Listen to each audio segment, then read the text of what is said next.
Di antara sifat-sifat yang terkenal tentang orang-orang Yahudi adalah sifatnya itu ngeyel, hadirin sekalian.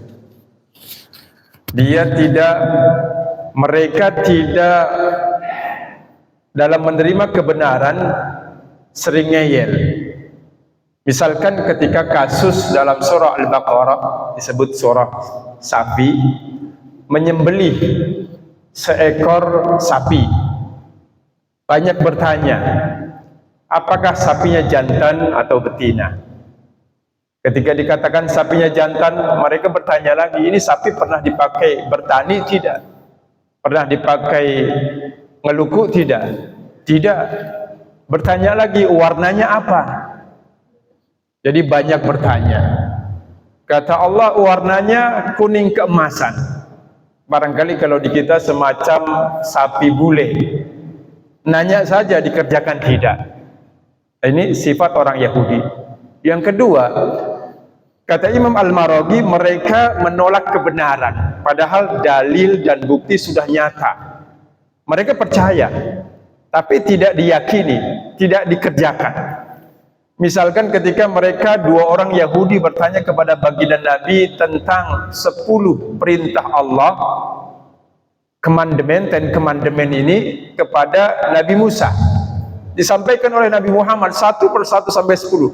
Sodakta ya Muhammad, benar engkau wahai Muhammad, tapi percaya tidak. Begitu juga dengan tanda-tanda kenabian. Dalam Al-Quran dikatakan ya'rifunahu kama ya'rifuna abna'ahum. Orang Yahudi itu mengenal Nabi Muhammad sifat dan cirinya seperti mengenal anak-anak mereka. Jadi tahu persis, tahu betul bagaimana ciri Nabi Muhammad, bagaimana sifatnya, bagaimana akhlaknya, bagaimana karakternya, bahkan ciri-ciri fisiknya, seperti seorang tua tahu tentang anaknya.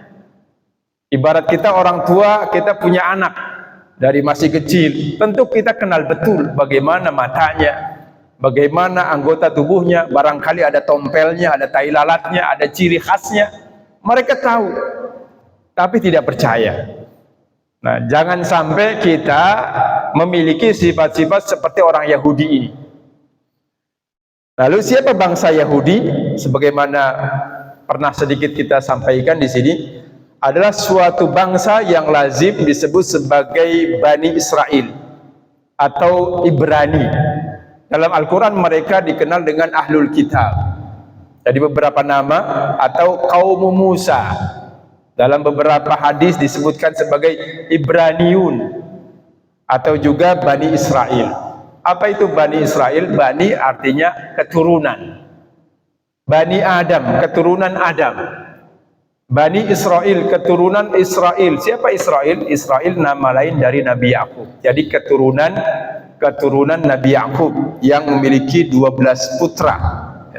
Di sini disebutkan namanya Ruben, Simeon, Lewi, Yahuda, Gad, Asher, Naftali, Yusuf, Binyamin, dan yang lainnya. Jadi kalau ada nama Binyamin, itu salah satu anak Nabi Yakub.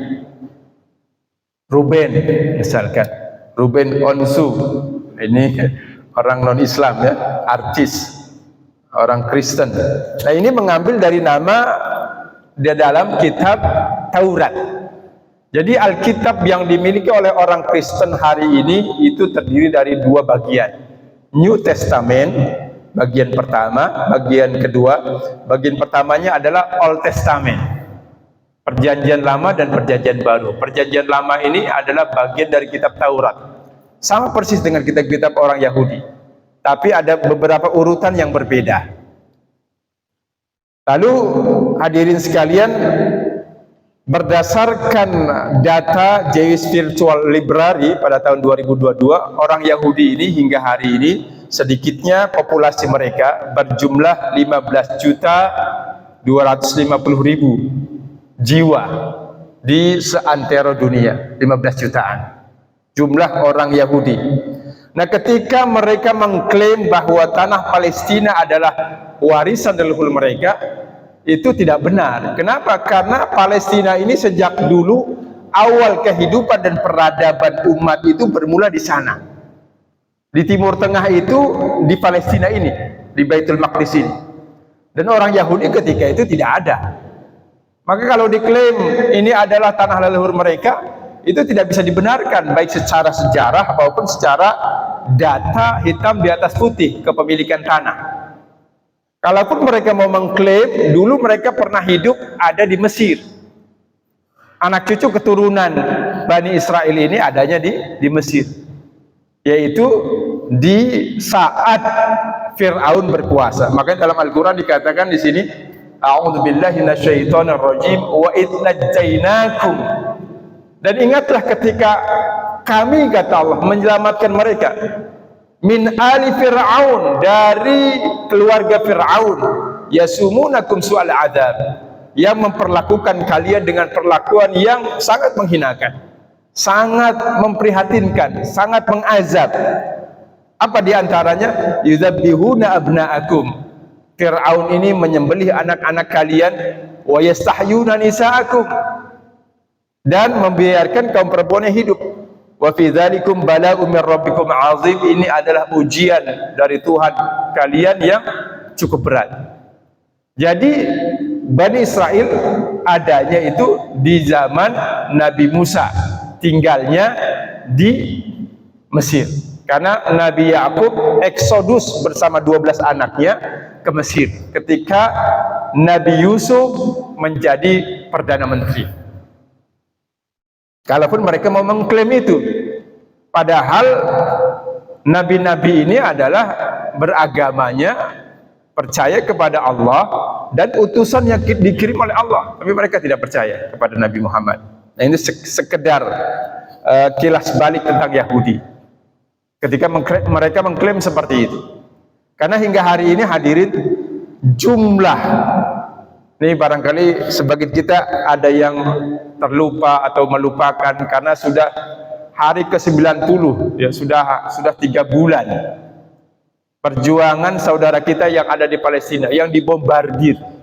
Sudah sedikitnya 28.000 yang meninggal dunia. Bukan jumlah yang sedikit. Data terakhir misalkan di sini saya sertakan.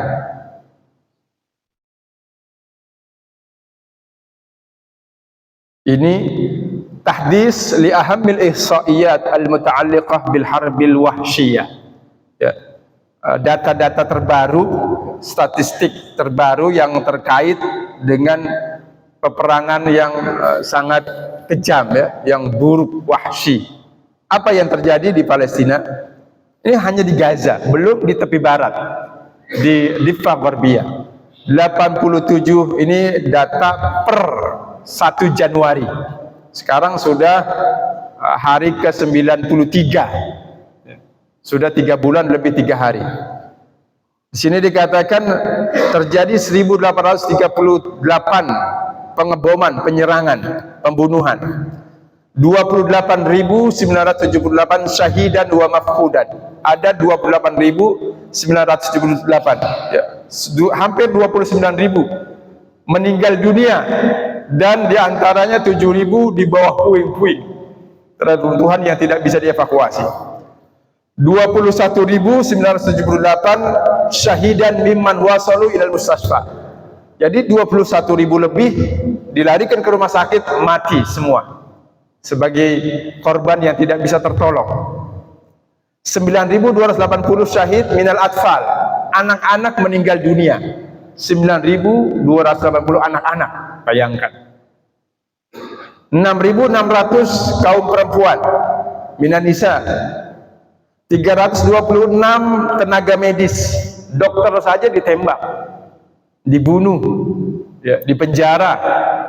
326-nya mati dari dokter dan tenaga medis. Ratusan dokter, 106 dokter mati. Sisanya ada yang perawat dan lain sebagainya. 40 tenaga keamanan sivil seperti satpam, ya, penjaga keamanan. 106 syahidan minas sahafiyin. Wartawan ditembak. Wartawan ada 106, termasuk wartawan Jazirah mati. Jadi mereka semua dihabiskan karena tujuannya adalah menghilangkan penduduk yang ada di Gaza agar bisa ditempati, dibangun pemukiman-pemukiman Yahudi. Di mereka Gaza dulu, lalu ke tepi barat. Yang dihantam Gazanya. 7.000 orang hilang, 56.000 terluka, 10.000 terkena penyakit kanker karena yuwajihuna khatral maut. Karena itu bomnya itu mengandung fosfor. Jadi bomnya, tembakannya mengandung fosfor. 10.000 lebih terkena kanker. 99 halah i'tiqal minal kawadir as-sihhiyah. 99 tenaga medis itu di'atiqal, ditangkap. Selain yang meninggal dunia, 10 wartawan ditangkap, diborgol. 1,9 juta miliun nazih, pengungsi fi qita'i Gaza. Ini baru di Gaza. Penduduk Gaza 2,3 juta. Yang mengungsi 1,9, hampir 80%. Rumah hancur. 335.000 musab bil amrad al-ma'diyah natijat an-nuzul, ya.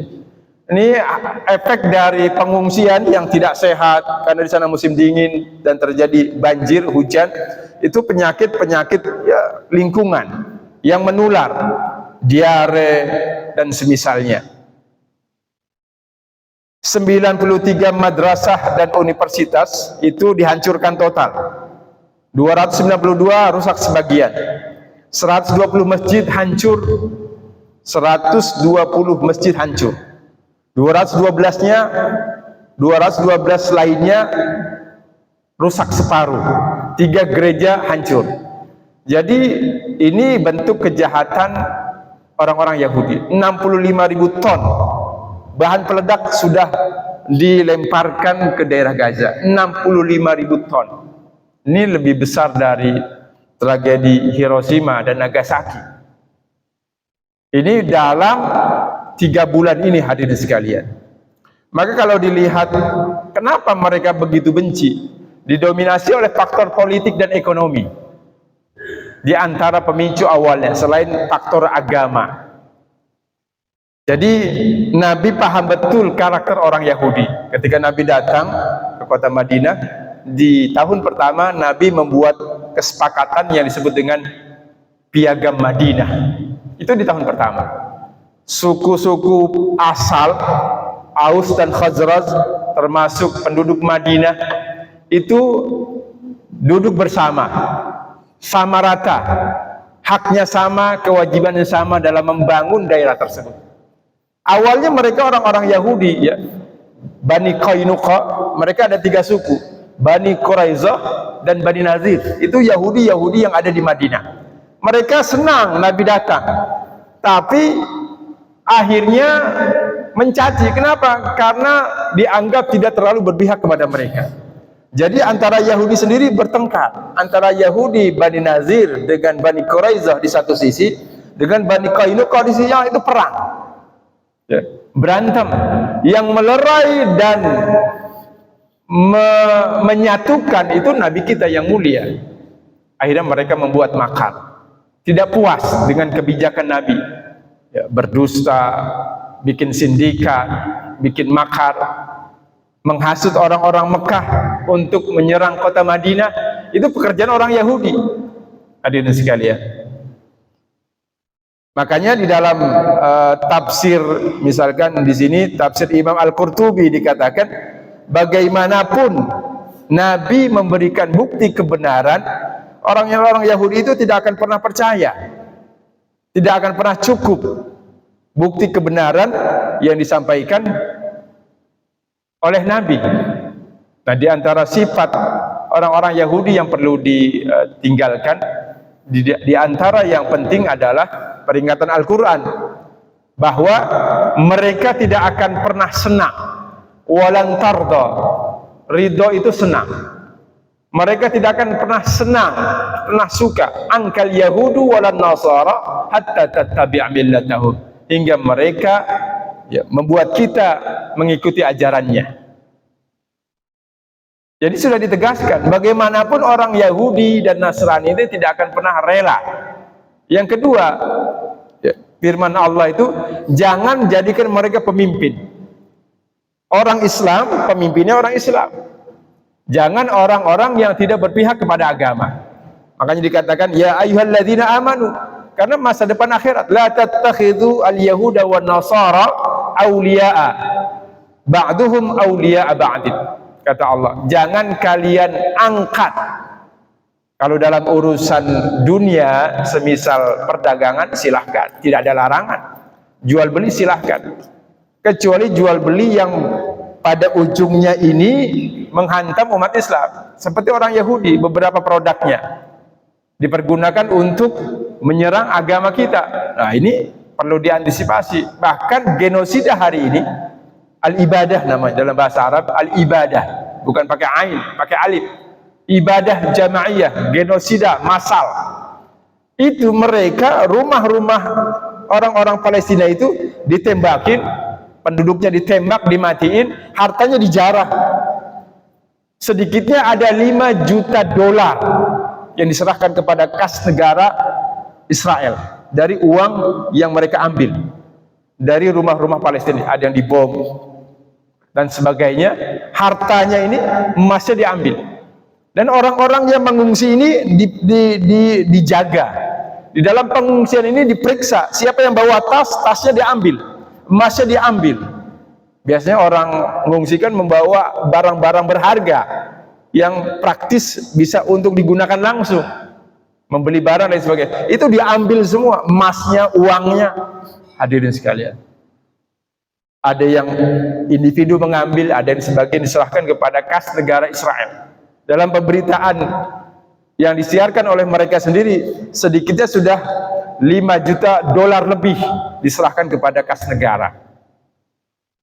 Nah, ini perlu kita melihat, ya, agar kita peduli kepada saudara kita yang di sini juga, yang di sana juga. Kenapa? Karena al-muslim lil muslim, orang Islam dengan orang Islam yang lainnya kalbunian, seperti bangunan yang saling mengokohkan, yang saling bantu membantu. Idza ishtaka adwun, kalau satu anggota tubuh kita sakit, tentu kepala kita juga ikut merasakan sakitnya, pusingnya, peningnya, seperti anggota tubuh. Nah, ini ajaran kita menghendaki begitu. Nah, kita lihat apakah orang Yahudi dulu dengan sekarang ada perubahan? Ternyata tidak, hadirin. Tidak berubah sikap mereka terhadap umat Islam. Ini ketika Presiden Amerika meminta solusi 2 negara, mereka nggak mau. Jadi perjanjian Camp David, perjanjian Oslo, iya aja, tapi dikerjain nggak? Karena mereka nggak percaya kepada orang Islam. Di satu sisi mereka khawatir dengan nubuah Nabi kita Muhammad, bahwa Yahudi nanti akan habis. Yahudi akan habis. Karena dulu orang Yahudi juga pernah dihabiskan, ya. Pernah dihabiskan pada saat mereka membangun kerajaan di Babilonia, ya, di Irak. Makanya di Al-Quran dikatakan mereka membuat 2 kali kerusakan dan dibinasakan. Di sini dikatakan oleh orang-orang Yahudi, apa kata orang Israel? Kami tidak akan pernah mengizinkan pendirian negara Palestina, kata pejabat Israel kepada Presiden Amerika Biden. Tidak pernah mengizinkan pendirian negara Palestina. Para menteri mengatakan bahwa ketika meminta Tel Aviv menyetujui solusi 2 negara, kata mereka sama dengan bunuh diri. Kalau kami memberi peluang kepada Palestina untuk duduk bersama negara, sama-sama berdiri, ini sama dengan bunuh diri. Israel meminta Washington untuk menghentikan pembicaraan tentang solusi 2 negara. Ini sikap mereka hingga hari ini. Makanya di sini katakan, kata Netanyahu, al-farqu baina Hamas wa sultah al-Filistiniyah, perbedaan antara Hamas dan otoritas Palestina, PLO, yang hari ini dipegang oleh Fatah, huwa anna Hamas turid tadmirana al-an. Kalau Hamas ingin menghancurkan, melenyapkan kami bangsa Yahudi hari ini. Adapun Fatah atau Sultan Palestina turid an taf'ala dzalika ala marahil, akan melakukan itu, menghabisi kami melalui etapa, melalui periode bertahap, kata mereka. Ini mereka nggak percaya. Nah, ini perlu kita lihat pola pikir mereka seperti ini. Sehingga aliran yang disebut dengan Gus Katif, garis keras mereka. Jadi dalam agama Yahudi juga ada garis keras. Seperti dalam Islam, garis kiri, garis tengah, mungkin garis kanan. Dalam Yahudi ada namanya Gus Katif. Dulu dipandang sebagai kelompok pinggiran yang dianggap marginal, tapi hari ini mereka memegang kendali kekuasaan. Rencana mereka untuk melakukan pembersihan etnis dan pemukiman kembali di Gaza, kata mereka, garis kanannya, aliran kanannya hanya memerlukan dua hal: perang besar menghabisi orang-orang Palestina, dan yang satunya di satu sisi kami adalah kita harus, pemerintahan kita pemerintahan yang garis kanan, pemerintahan ekstremis, kata mereka, yang keras. Itu yang akan menjadikan kita tetap eksis. Kalau enggak, kita akan binasa. Jadi memang sebagian rahib mereka percaya dengan nubuah Nabi, bahwa nanti orang Yahudi akan habis. Semua masyarakat dunia akan nunjuk batang hidung Yahudi, akan mempermalukan orang-orang Yahudi, akan memberitahu, tuh Yahudi. Bahkan pohon berbicara, rumah berbicara, batu, gunung berbicara. Apakah ini kiasan atau benar-benar berbicara? Allahu a'lam. Kecuali gharqad, illa syajaratul gharqad, kecuali pohon gharqad yang diam dan melindungi orang-orang Yahudi ini. Yang lain selain pohon itu bilang, ini di belakang saya orang Yahudi sedang bersembunyi. Apakah ini maknanya kiasan atau benar-benar pohon itu ngomong? Artinya apa? Semua mata dunia, kalau kiasan, memandang Yahudi ini buruk. Sifat Yahudi ditelanjangi, dikenali oleh dunia sebagai sifat yang bobrok, yang orang menjauhi itu. Itu makna kiasannya. Nah, ini pembunuhan yang dilakukan, yang tadi kita sebutkan. 28.978 tewas. Bukan tidak disengaja. Sengaja memang dibunuh. 1,9 juta penduduk Gaza mengungsi. 332 masjid rusak. Sebagiannya hancur total. Jadi hampir semua masjid. 332. Ada 120 ditambah 212, 300 lebih. Nah, ini karakter dan pandangan orang Yahudi. Tadi kita sudah sebutkan, mereka tidak akan rela. Tardo, ridho itu artinya sabar dan senang. Jadi kalau kita mampu ridho di atas ujian, itu surga, pintu surganya paling lebar, kata Nabi. Inna ridho huwa babullahil a'zam. Ridho dengan ujian yang Allah berikan. Ujian kehidupan, ujian mendidik anak. Barangkali kita punya anak, ada yang gampang dikasih tahu, ada yang susah dibilangin, macam-macam. Itu ujiannya. Ujian ibadah, ujian bangun malam, ujian ekonomi, ujian pekerjaan. Inna ridha huwa babullahil a'zam. Jadi ridho itu bukan hanya sabar. Ridho itu as-sabru ma'al farhah, kata ulama. Ridho itu kesabaran tapi disertai dengan senyuman, dengan senang. Dia mampu tersenyum di atas ujian. Meskipun susah nyari duit, tapi dia bisa tersenyum. Senang. Ya. Ini ujian dari Allah, tetap dijalani. Kewajibannya cuma dua, yang sering kita ulangi. Kewajiban kita sebagai manusia cuma dua: ikhtiar dan tawakal. Seorang yang mendidik anaknya tidak wajib anaknya harus jadi orang sukses, enggak wajib harus berprestasi, enggak. Kewajibannya cuma ikhtiar mendidik dengan baik, sebaik mungkin, lalu tawakal, sehingga dia tidak akan stres. Sama seorang pedagang, Dia tidak wajib untung, wajibnya cuma dagang yang baik lalu tawakal kepada Allah. Tidak wajib untung. Untung alhamdulillah dari Allah, rugi juga pada hakikatnya dari Allah. Seorang pelajar tidak wajib dia jadi profesor, jadi orang pintar, jadi doktor, tidak wajib. Wajibnya cuma belajar yang baik lalu tawakal kepada Allah. Jadi setiap yang belajar, setiap yang berusaha tidak wajib mendapatkan apa yang harus begini, tidak. Kewajibannya cuma dua, ikhtiar yang baik dan tawakal kepada Allah Subhanahu wa ta'ala. Nah, ikhtiar yang baik ini yang perlu disikapi. Bagaimana ikhtiar yang baik? Saudara kaum muslimin rahimakumullah, kata Imam Qurtubi begitu, wahai Nabi Muhammad, tanda-tanda kebesaran yang apapun diminta oleh mereka itu tidak akan membuat mereka beriman. Orang Yahudi begitu sifatnya. Nah, yang kedua, pandangan orang Yahudi kepada Islam itu pertama diantaranya terkait dengan agama Islam, mereka berpandangan antropomorfisme. Apa itu antropomorfisme? Berkeyakinan tasbih. Mereka orang Yahudi itu berkeyakinan Tuhan itu punya anggota tubuh, punya kepala, punya tangan, punya kaki. Jadi kalau ada di tengah umat Islam yang berpahaman begitu, itu sudah didahului oleh pemahaman Yahudi, udah ketinggalan. Di sini dikatakan bahwa Tuhan itu berjalan bersama mereka.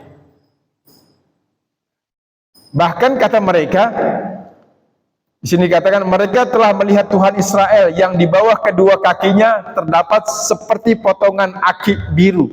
Akik, jadi maksudnya itu permadani dari permata-permata biru yang jernih seperti jernihnya langit. Namun Tuhan tidak mengulurkan tangannya itu kepada pembesar-pembesar Israel. Jadi mereka ini mempersonifikasi Tuhan seperti manusia. Padahal dalam agama Islam itu, jangankan itu, menggambar saja nggak boleh menggambar Nabi. Khawatir dikultuskan yang berlebihan, naik kepada derajat Tuhan. Seperti umat-umat terdahulu menjadikan para nabi mereka dibuat patungnya lalu disembah. Itu asal muasal kenapa Nabi melarang para sahabat menggambar dirinya. Ya. Karena khawatir disembah. Karena generasi terdahulu, umat-umat terdahulu itu orang-orang soleh dibuat patung. Kalau generasi orang tua paham, oh ini orang soleh, hanya mengadu, hanya tawasul. Tapi pada generasi berikutnya, kok dulu kakek nenek kami kok mengeluarkan patung itu, dipuja, dipuji, akhirnya pada generasi kesekian disembahlah patung itu, dianggaplah sebagai dewa, dianggaplah sebagai Tuhan. Itu pergeseran-pergeserannya semacam itu. Bahkan kata orang Yahudi, Tuhan itu menyesal menjadikan manusia. Maka menyesallah Tuhan atas kesalahannya yang telah dilakukannya kepada rakyatnya. Tuhan pernah berkata kepada Samuel, aku menyesal telah aku jadikan Samuel menjadi raja. Jadi nyesel. Itu orang Yahudi begitu keyakinannya.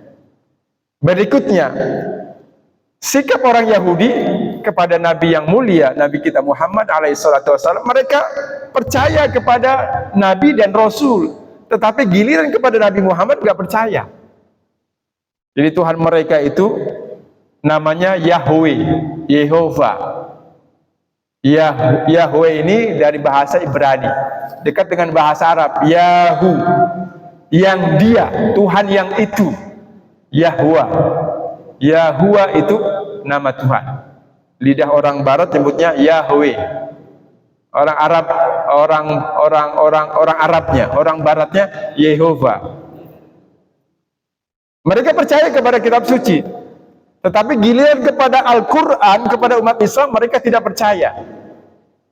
Misalkan ajaran Yahudi yang dikenal dengan Ten Commandment, ini ajaran Nabi Musa yang ditanyakan oleh orang Yahudi kepada Nabi Muhammad, dan ini ada di dalam Old Testament ada. 10 seperti ini terjemahnya. Apa pertama? Jangan menyembah kepada selain Yahweh, kepada selain Allah. Jadi dilarang musyrik. Yang kedua, jangan menyembah patung atau berhala atau gambar. Ajaran Nabi Musa. Yang ketiga, jangan menyembah nama Yahweh dengan sia-sia. Sembahlah Tuhan dengan penuh keikhlasan. Itu ajaran Islam. Jangan menjadikan penyembahan yang sia-sia karena menyembah yang lainnya. Tujuannya lain, ibadah karena nggak enak sama tetangga, sholat karena nggak enak sama mertua, bukan karena Allah. Yang keempat, muliakan dan sucikan hari Sabtu. Jadi hari raya mereka, hari besarnya hari Sabtu. Hari Aid umat Islam hari Jumat. Ibadah di hari Jumat lebih besar pahalanya. Zakat di hari Jumat, sedekah di hari Jumat, qiyamul lail di hari Jumat, zikir di hari Jumat, sholawat dan semisalnya itu lebih besar pahalanya ketimbang di hari lain.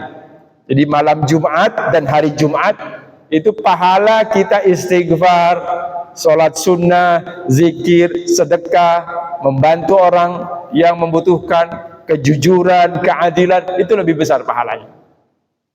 Namun jangan nunggu hari Jumat, antar saya sedekah hari Jumat aja.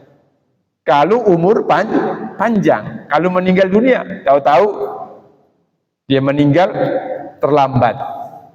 Nah ini mereka hari Sabtu. Jadi kalau hari Sabtu pernah diuji orang Yahudi itu dengan hasil laut yang berlimpah. Hari Sabtu ikan ke pinggir kali, ke pinggir laut. Ujiannya seperti itu. Hormatilah ibu bapak, maka dipanjangkan umurmu. Jadi birrul walidain, berbakti kepada kedua orang tua, sama dengan kita. Ini ajaran Islam. 6, jangan berzina. Begitu di dalam agama kita, jangan berzina. Lalu yang ke-7, jangan membunuh saudaramu. Tidak boleh membunuh. Mereka membunuh. Jangan bersumpah palsu. Jangan berdusta. Tapi orang Yahudi berdusta. Bahkan di dalam Alkitab itu disebutkan, kalau engkau ditampar, engkau berdusta, kalau demi kemuliaan Tuhan, lakukan. Itu ajaran Yahudi begitu. Jangan mencuri, nggak boleh mencuri. Tapi di Palestina mereka merampas. Jangan menginginkan kepunyaan saudaramu tanpa hak. Ya, jangan mengambil, merampas harta orang dengan cara yang batil. Itu bahasa lainnya. Jadi Yahudi sangat kecewa bahwa Nabi kita yang mulia bukan dari keturunan mereka. Padahal mereka sangat menanti kehadirannya. Dan mereka tahu ciri-cirinya. Ini kisah mereka akan membunuh Nabi Muhammad. Jadi cukup panjang. Karena waktu yang membatasi kita. Ini gangguan kepada orang-orang beriman juga begitu. Jadi orang Yahudi ini banyak membuat makar. Misalkan keberadaan Syiah sendiri hadirin, itu otaknya Yahudi. Otaknya Yahudi.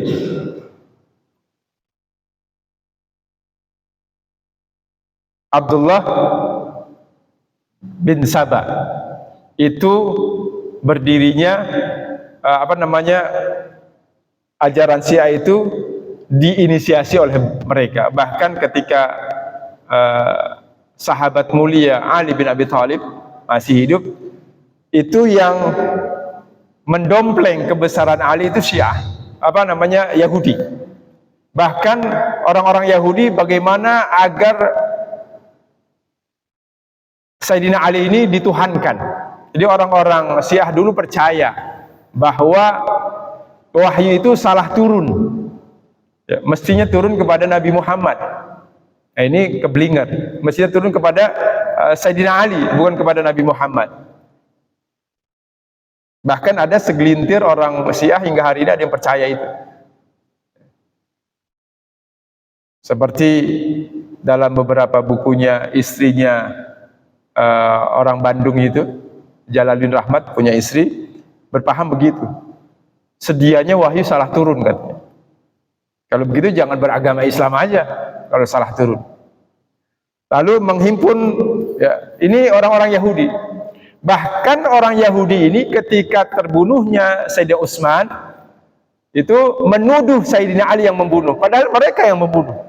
Otak terbunuhnya Sayyidina Utsman yang mulia itu orang Yahudi, ingin mengacaukan kepemimpinan saat itu agar kacau, menuduh, mengisukan, menghembuskan isu Sayyidina Ali ingin memegang kendali kekuasaan.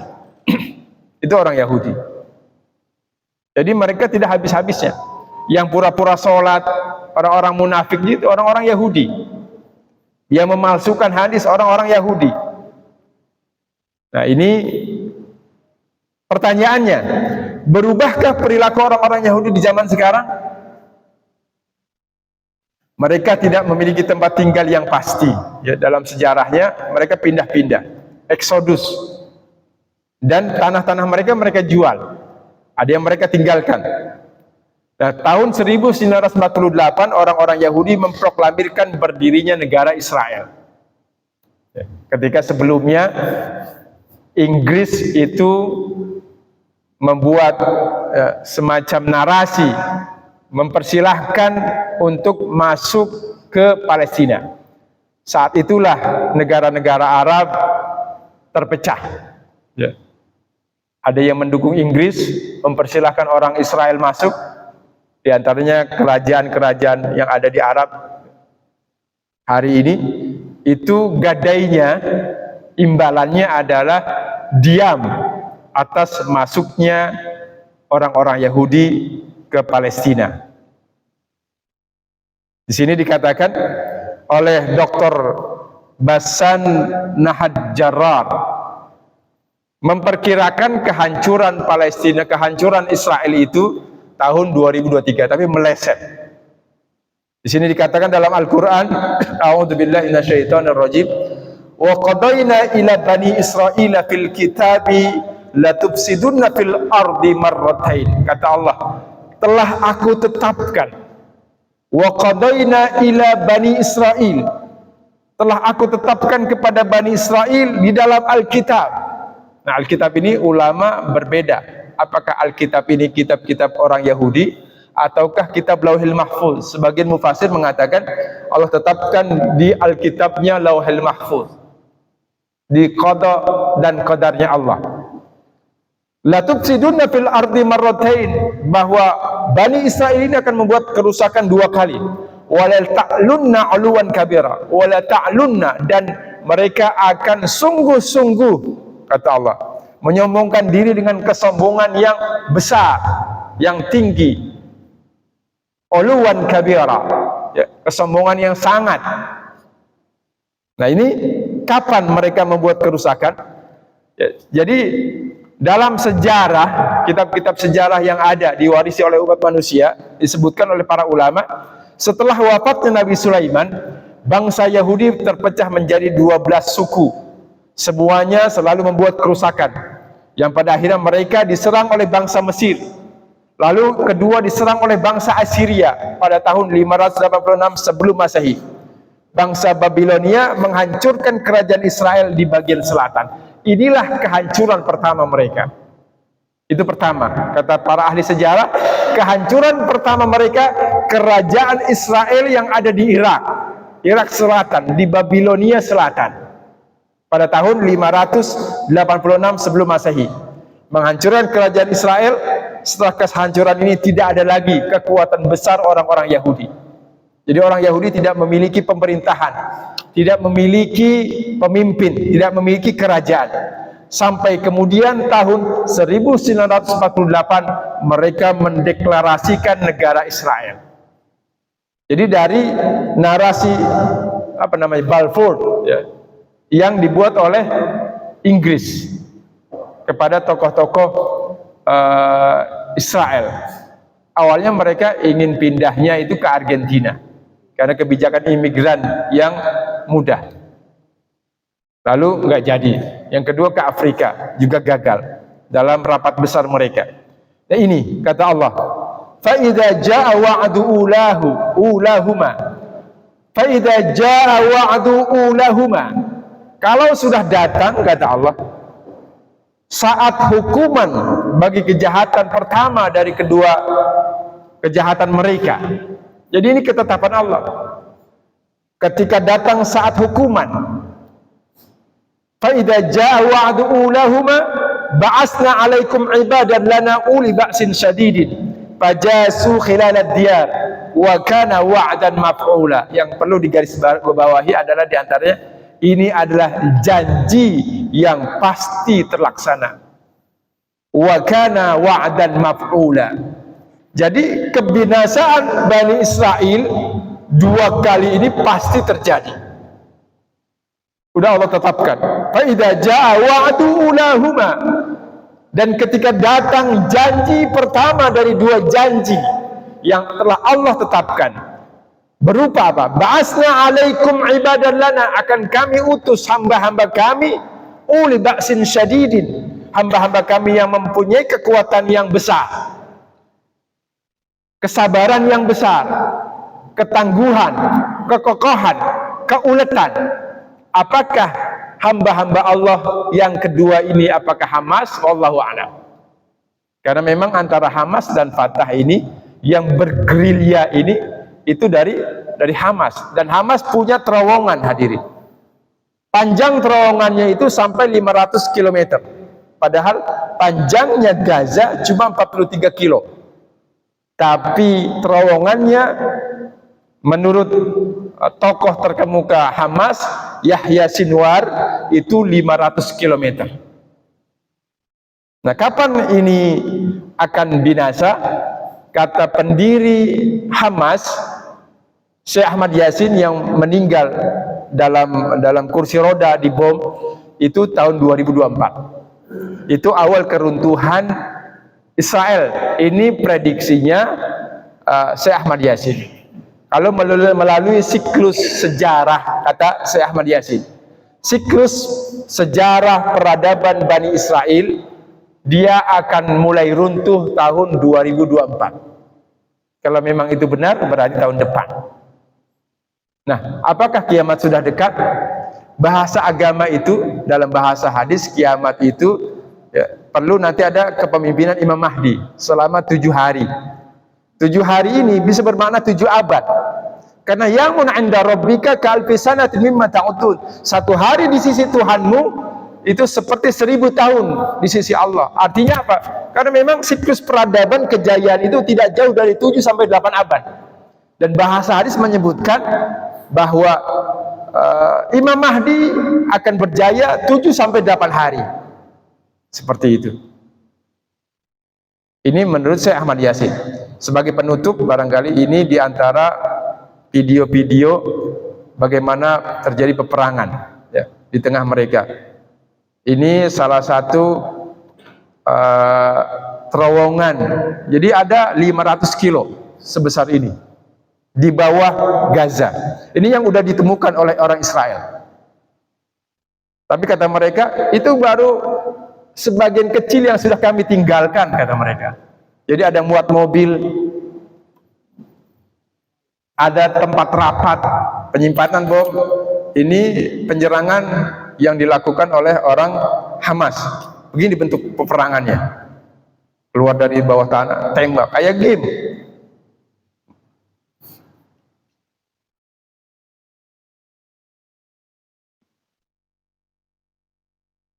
Ini orang Israel.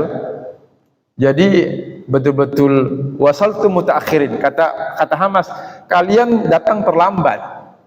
Mengetahui terowongan itu terlambat. Dan kami telah berhasil menjalankan misi kami. Itu kata nah ini korban-korban ya, jadi yang pernah ini dua orang wanita hamil yang dibuldoser, hadirin. Jadi mereka akan berobat ke rumah sakit, ditembak bersama pengantarnya, keluarganya, dimatiin semua. Matiin, habis ditembak, digelindes. Ini bukti ininya, saksinya. After killing them, Israeli forces run over their bodies with bulldozer. Jadi dilindes. Jadi Israel soldiers shot dead pregnant woman carrying white flags on their way to Al-Auda Hospital to give birth. Jadi mau melahirkan, tembak. Ini bekasnya ini. Bekas ininya apa namanya lindesannya. Ini yang pernah kita sampaikan bagaimana korban-korban anak kecil bayi melahirkan di rumah sakit, langsung dibom rumah sakitnya, seperti ini korban-korbannya. Sangat mengenaskan. Nah, alhamdulillah kita masih Allah berikan ya, nikmat aman. Ini korban-korban pengeboman terbakar semuanya. Ini mayat semua hadirin yang hangus.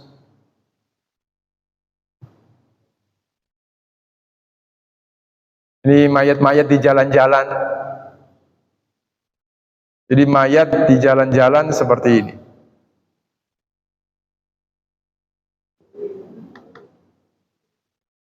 Nah, ini bentuk pengeboman mereka. Apartemen itu yang tadi puluhan ribu itu hancur. Ada yang dibom dari bawah, ada yang dari atas. Nah, ini bekas-bekas yang sudah apartemen yang runtuh. Rata ini dengan tanah. Kalau rumahnya aja yang apartemen ini puluhan ribu, berapa keluarga yang ada dalam satu apartemen ini? Maka sudah 28 ribu. Ini yang dibom sekaligus ini. Puluhan apartemen dibom dari bawah. Ini di Gaza. Padat penduduk.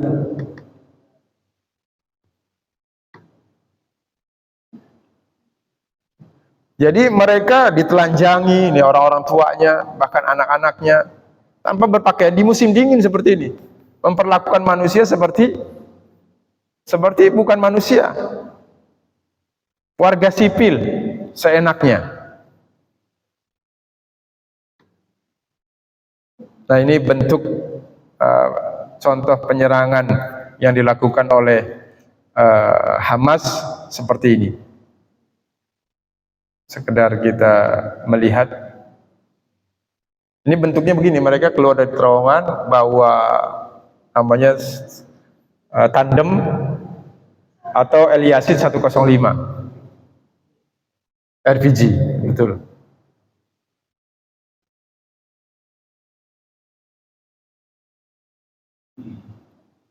Tidak bergerombol, Hamasnya tidak bergerombol. Jadi paling bertiga, bawa kamera, bawa ini, bawa senjatanya, masuk ke rumah-rumah yang sudah dihancurkan.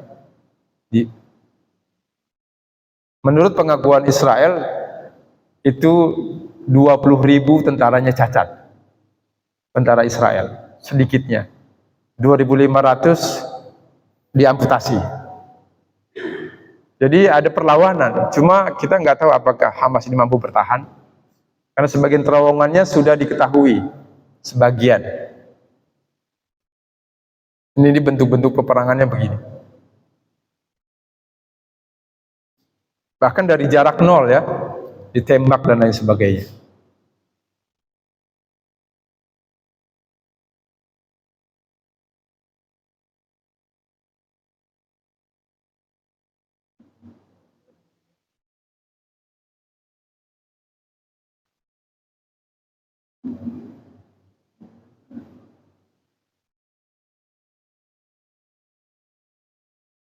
Ada pertanyaan dari Bapak Ibu hadirin sekalian? Jadi seperti ini bentuk penyerangannya, dan di dalam Taurat menurut Ustadz Kainama, nama Hamas itu ada. Ini cuma suaranya nggak keluar ya. Suaranya nggak keluar. Jadi ketika ada pertanyaan, apakah ada nama Hamas? Ada. Cuma mereka menerjemahkannya orang-orang Yahudi sebagai kelompok jahat. Orang-orang jahat. Demikian yang benar datangnya dari Allah Subhanahu wa taala, yang salah dari kedaifan ana al-fakir sendiri. Saya mohon maaf kalau ada hal yang kurang berkenan. Barangkali ada pertanyaan, silakan. Terima kasih kepada para sahabat yang sangat luar biasa. Baik Bapak Ibu, kita masuk dalam sesi menjawab. Barangkali yang ada pertanyaan. Tentunya kami persilakan kepada Bapak terlebih dahulu dari pertanyaan. Tidak mungkin ada lebih pertanyaan. Tidak ada juga. Baik.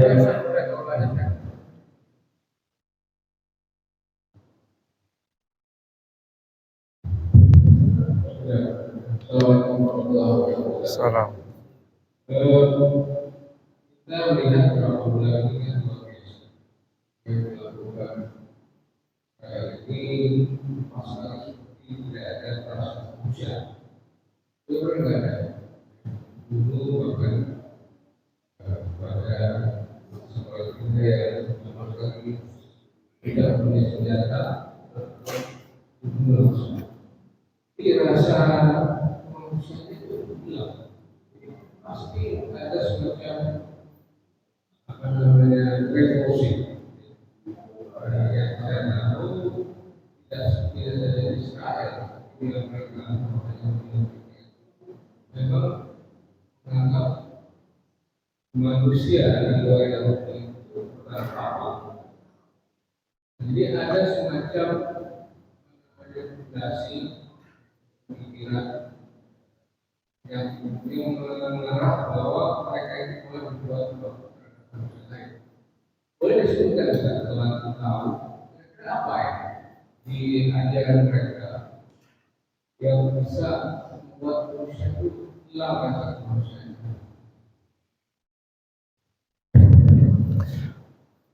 Di antara yang disebutkan di dalam kitab Taurat mereka, mereka meyakini sebagai bangsa terpilih, Sya'bul Mukhtar, ya, bangsa pilihan.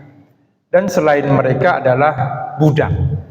Jadi ketika budak itu mereka meyakini boleh direndahkan serendah-rendahnya. Jadi diapakan saja. Makanya pemahaman mereka itu di Yahudi zaman sekarang, menurut para pakar, mereka memandang masyarakat lain itu rendah. Selain orang Yahudi ini, makanya dalam komentarnya itu mereka nyebutnya hewan.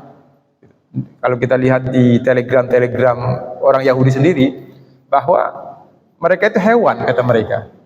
Jadi lihat hewan yang sedang kami bom gitu. Jadi menganggap selain orang Yahudi ini binatang. Karena pemahaman mereka itu berawal dari bangsa pilihan. Jadi mereka merasa sangat pede ketika dari awal, ya, dari kebanyakan nabi itu, ya, sejak dari keturunan Ishak, mengklaim sebagai seluruhnya orang Israel. Gitu.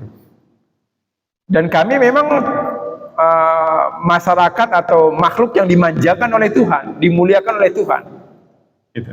Dan dari situ mereka meyakini kami ini sama Tuhan dimuliakan. Kamilah yang terpilih. Selain kami itu budak. Gitu. Jadi dalam pemahaman mereka begitu. Hingga hari ini mereka berkeyakinan begitu. Ini menurut para pakar agama Islam dan komentar-komentar mereka. Mereka menyebut kita hewan, mereka menyebut kita sebagai budak. Itu komentar yang keluar dari video-video yang di Telegram milik mereka, IDF misalkan, Telegram IDF begitu. Saya sedikit mengikuti beberapa videonya mengatakan begitu. Demikian. Allah. Artinya sebetulnya itu kan bertentangan dengan ajaran yang disampaikan oleh Nabi Musa, bahwa bagaimana tidak boleh merampas harta orang lain, bagaimana memperlakukan manusia itu dengan baik. Mereka tidak memandang itu. Dan mereka menganggap ajaran yang dibawa oleh para nabi itu khusus untuk mereka. Selain mereka tidak berhak. Maka kemuliaan itu ada pada ajaran mereka. Itu pemahamannya. Wallahu a'lam.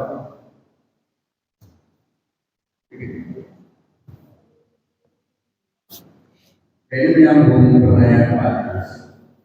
Sebetulnya yang menjadi dasar kenapa kok dipilih hujan, kemudian setelah masuk ke paham Zionis sebagai semakin jahat, itu karena mereka sudah meninggalkan Taurat. Bisa kasih dengan kitab Taurat.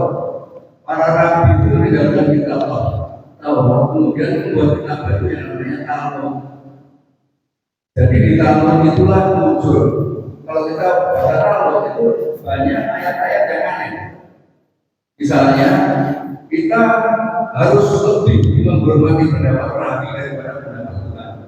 Mereka tidak berani menyebut nama Tuhan Yahweh, tetapi dengan singkatan di Yahweh.